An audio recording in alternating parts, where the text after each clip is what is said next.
Our subject this morning, alone with God. Alone with God. We sometimes feel, well, that sounds as if we're going to be quite lonesome. But no, it's the other way. What we're used to being in this duality of consciousness, so alone with God seems something perhaps we're not sure of. But as God is the sole doer and has created all things and is our very life and existence and consciousness, being alone with truth, the reality, will give us not a limited vision or a limited existence, but a fullness of existence equal to God's presence itself. That's what alone with God really means.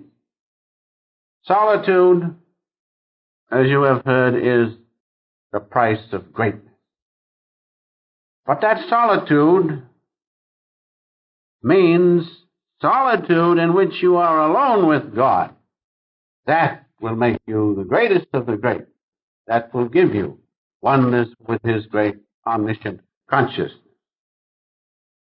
Alone with God in a dynamic way, not in an uncertain way, but in a way in which you realize that your own consciousness is immortal and that it is God's presence within you that is the reality. God the Father, the great cosmic consciousness,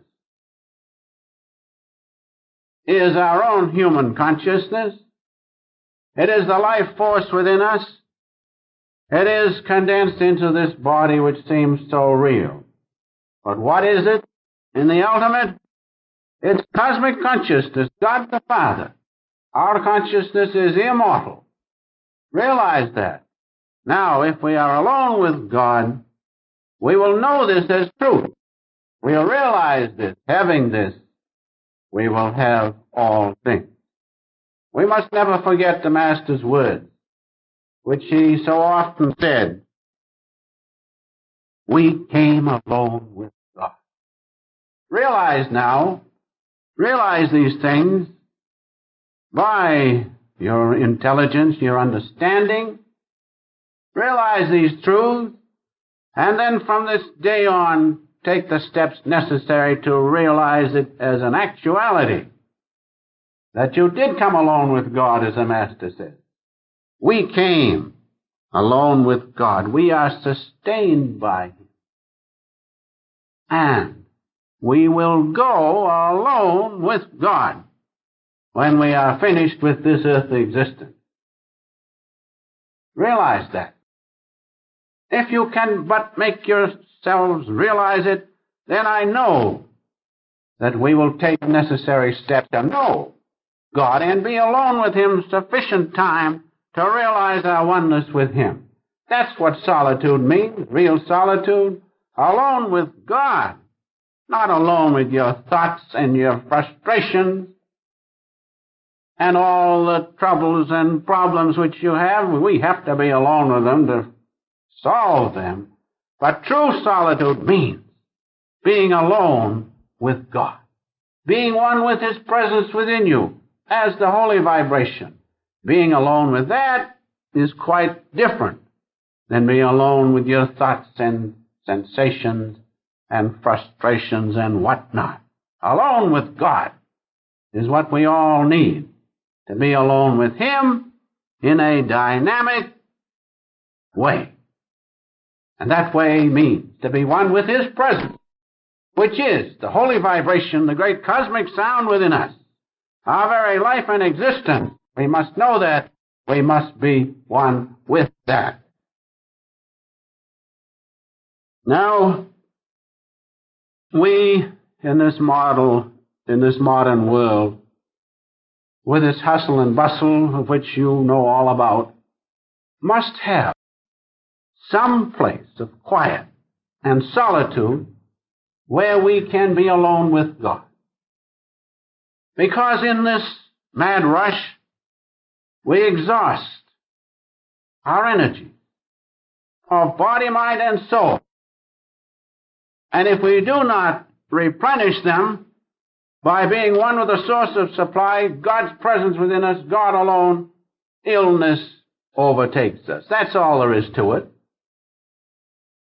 We must be alone with God to replenish our bodies, our minds, and especially our souls. And because of this, we must realize the absolute necessity of solitude to give us spiritual food, perhaps more so than food for the body. Our souls must be replenished and must be taken care of, must be nurtured, because that's our very existence. The body passes away, we know that. But our souls are immortal.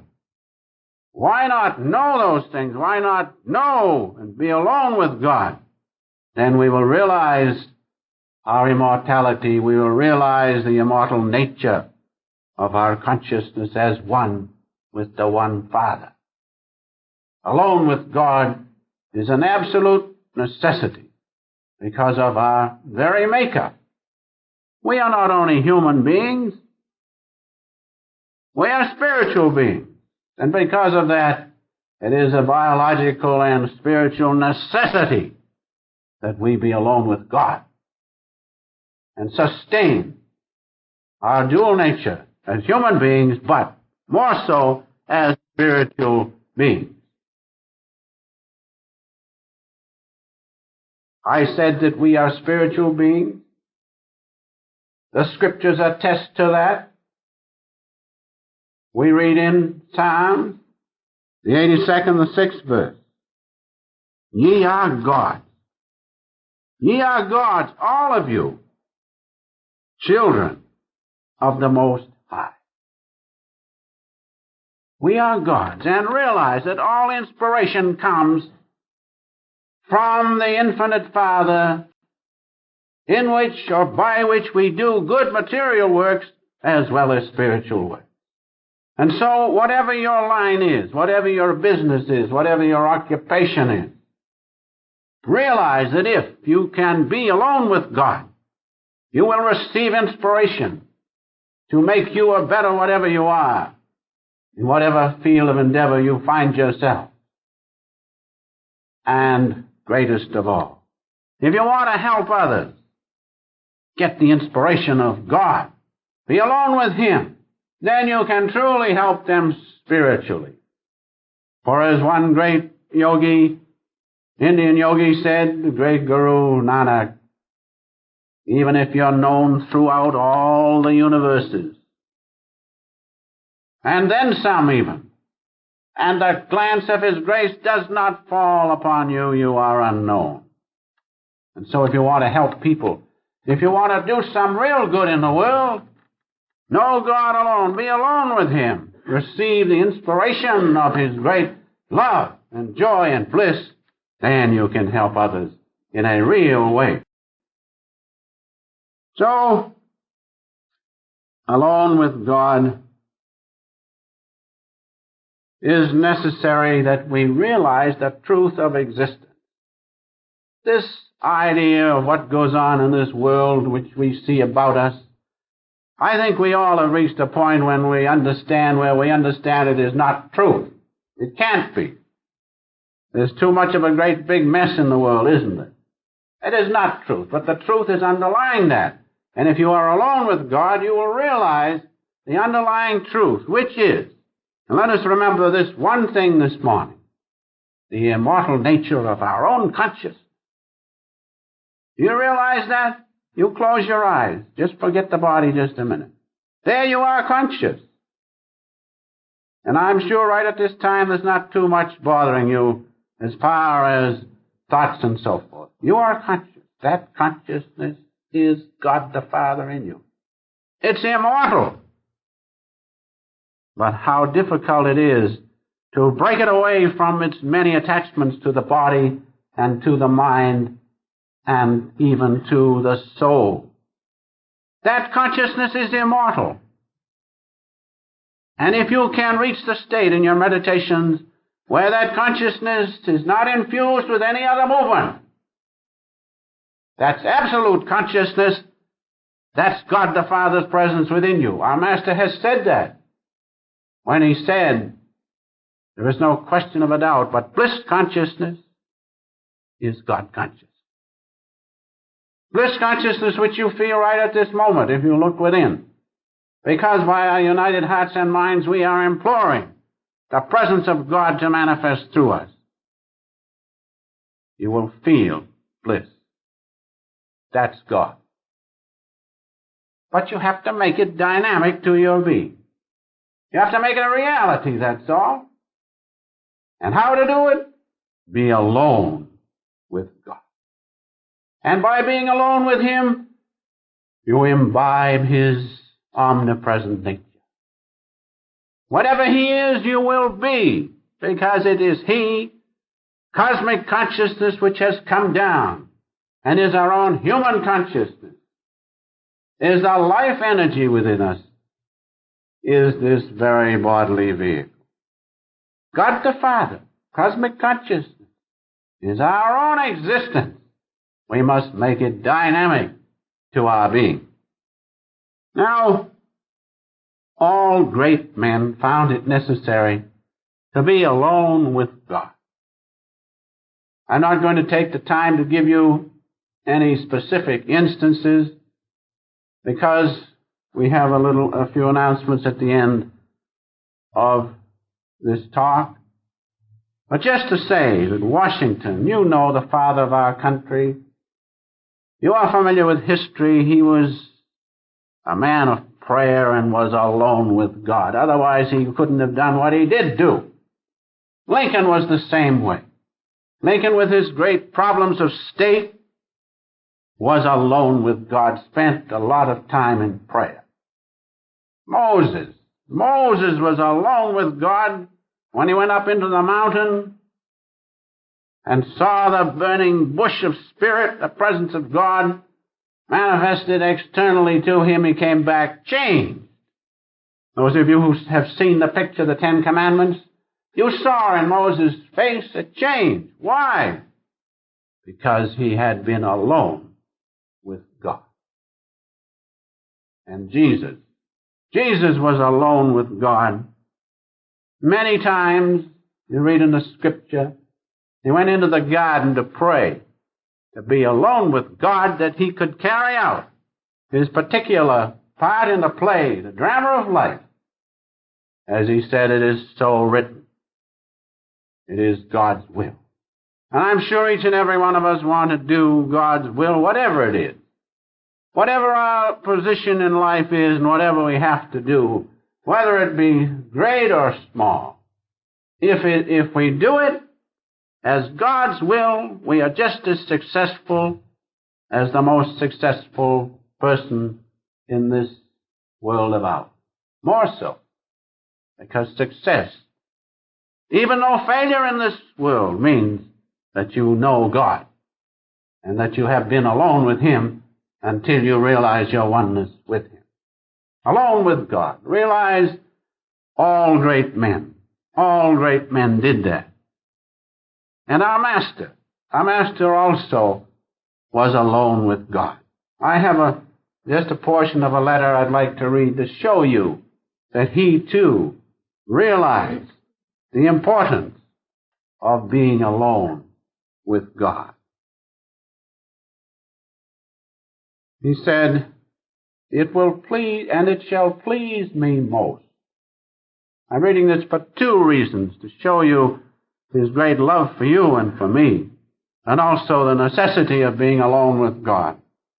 "And it shall please me most to see you all here and in India, all fixed when I go." Isn't that beautiful?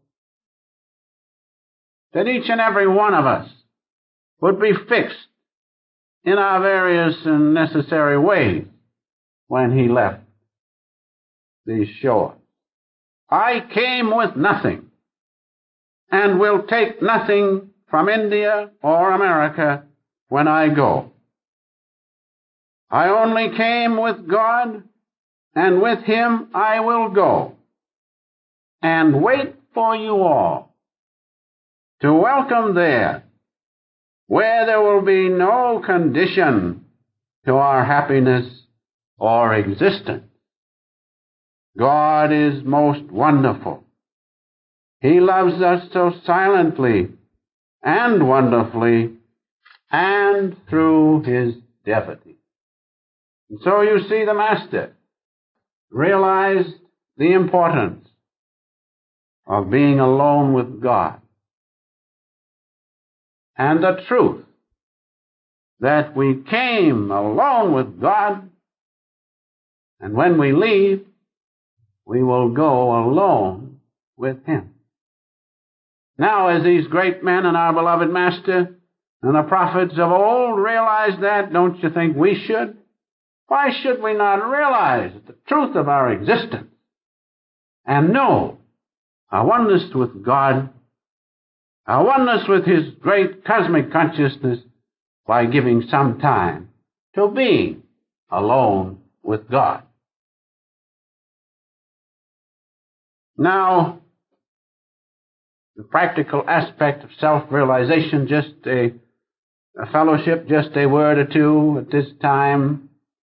It was the purpose of the Master, when he founded this great work here, to establish in the homes of each and every one of his followers a little place where they could be quiet, a little temple, a little room, where they could be alone with God. And being alone with God, they would prepare within themselves a temple for the Most High, a temple where God could come and worship with them, or rather they could find God and worship with him on the altar of their heart. That is the greatest and the noblest precept of self-realization fellowship. In every home, that there be established a little place where every devotee could worship and be alone with God. And the second was to establish meditation groups, whereby united efforts of the hearts and minds of the devotees, they could prepare themselves to receive the presence of God. And receiving that, they could spend more time being alone with God. And so you see the practical application of self-realization fellowship for the individual and for us all as groups. Because you know, I know, that 10 men have more power than 1 man. And when they are united in their hearts and minds with a determination to be alone with God, there is no question of the wonderful benefits of group meditation. Alone with God is our first and greatest need.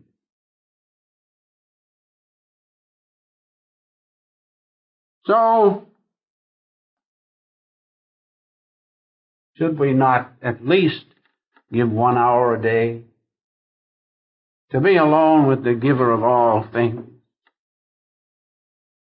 Isn't it worth 1 hour at least a day to have the peace and the joy and the support and the protection of the omniscience of God, to have his great love and his peace? In Isaiah, the 26th chapter, the 3rd verse, which I'm sure you are familiar, thou wilt keep him in perfect peace, whose mind is stayed on thee, because he trusteth in thee. Isn't it necessary? Isn't it worth 1 hour a day to give to God, to be alone with God, to have perfect peace no matter what conditions come? I think it is. I know we all think it is. Delusion is strong, but let us rise above delusion and be alone with God a little while each day. And also, isn't it worth spending a little time to receive the protection and the guidance and the peace and love of the Almighty? He who has made universe upon universe, world upon world, millions of suns, many, many, many universes. Isn't it worthwhile to give a little time each day to have friendship with the Almighty? It says so in the Scripture, in the 91st Psalm, "He that dwelleth in the secret place of the Most High shall abide under the shadow of the Almighty." Where is the secret place of the Most High? Alone with God. You can find it at the Christ Center. This is the secret place where God dwells. If you are alone with Him there, you will have His friendship. Friendship with the Almighty. He who dwelleth in the secret place of the Most High abideth under the shadow of the Almighty. Isn't it necessary to be alone with God a little bit? In the Bhagavad Gita, we read these following words, which are so appropriate at this time. You know, Master's mission was to bring here and show the underlying universality of all religions, especially between the Bhagavad Gita and our own Bible. And in the Bhagavad Gita, which is the essence of the Vedas, we read this about God. And let us hope it will inspire us, inspire our thought to start us on the way to being more with God, alone with God more of our time. It says these beautiful words, "First of the gods, most ancient man thou art." Everything comes from cosmic consciousness. "Supreme receptacle of all that lives, knower and known, the dwelling place on high, in thy vast form, the universe is spread." Imagine, God is all. We must be alone with Him. Father of worlds and all that moves and stands, worthier of reverence than the Guru's self. There is none like Thee. Who passeth Thee? Preeminent Thy power in all the world. Realizing what God is, realizing our opportunity, he goes on to say, "Prostrate in front of Thee." That means full surrender. Prostrate in front of Thee, prostrate behind, prostrate on every side to Thee, O all, in power boundless, measureless in strength. Thou holdest all. Then Thou Thyself art all.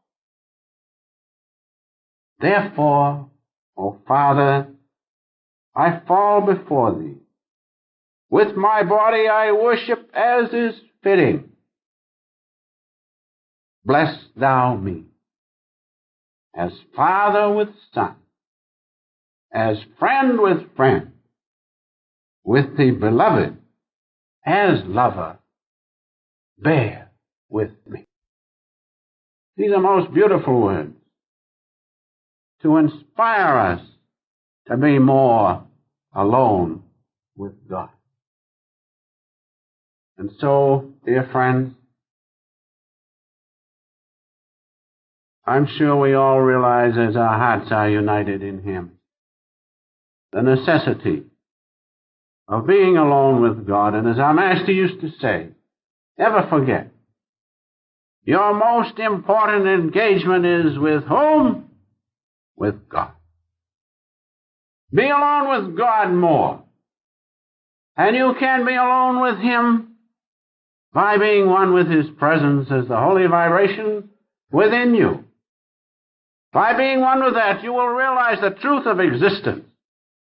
that you came from His one great consciousness, cosmic consciousness, and its power as cosmic energy, and that His presence in you as the holy vibration, a great cosmic sound with its light, and above all with the love of the infinite Father, is the presence of God within you. If we can realize this by being more and more alone with God, then we can consummate the Master's wonderful words which He left with us. By being alone with God, by being more and more alone with Him until you are one with Him, you can stand unshaken through every situation, even through the crash of breaking worlds. Just let us meditate. But this, as you know, is Mother's Day. Mother's Day. And so I have been asked to say a few words, as have all other SRF ministers, about Mother's Day. I think that all who are mothers, can be mothers, should realize that they are created as they are because they can manifest a definite aspect of the great One Father, the great cosmic consciousness, whose manifestations are unlimited. And so, those of you who are mothers, realize what a privilege it is that you can manifest the aspect of Divine Mother. As Master says in his prayer, the most all-inclusive prayer, Father, Mother, Friend, Beloved God. And so you, ladies, realize how fortunate you are that you can manifest that aspect of Divine Mother. And if you will, be with God alone more, alone with God more, then that Divine Mother aspect will flow through you, and you can help bring God's kingdom here on earth by doing His will. And there is no aspect of God that can take the place of the Divine Mother aspect. And so, be grateful that you have that part to play, which is unique, and which can be played only by the saints who have risen above, male or female, and are one with the omniscience of God. So you have that particular part, wonderful part, of expressing the consciousness of Divine Mother. And so in honor of all mothers, at this time I'd like to read just excerpts from Master's poem about his mother, whom he lost, as you know, and who meant so much to him. And he found his solution in Divine Mother's presence. The lost two black eyes. Whence came the black-eyed light flickering in my life a moment? Whither did it flit away? The twilight of many incarnations has burned in those eyes. Many lights of love dreams have met in the bower of yonder eye. Losing the harbor of those eyes, in search I sailed my boat in the sea of the sky. Threefold sorrow, storm-driven, lifeboat of mine has become motherless. That is why, in the unknown region, in the sea of the sky, my mind's boat sails on directionless, seeking those two lost eyes. In the star-eyed lights, all starry eyes, twinkled black eyes, but they were not those which I lost. Seeking those two eyes in birth and death, in life and dreams, and in all the lands of the unknown, at last I found the all-pervading Divine Mothers countless black eyes in space and heart, in earth cores, in stars within and without, hungrily staring at me from everywhere, seeking and seeking my dead mother. I found the deathless mother. The lost love of the earthly mother I found in my cosmic mother. Seeking and searching in her countless black eyes, I found those lost two black eyes.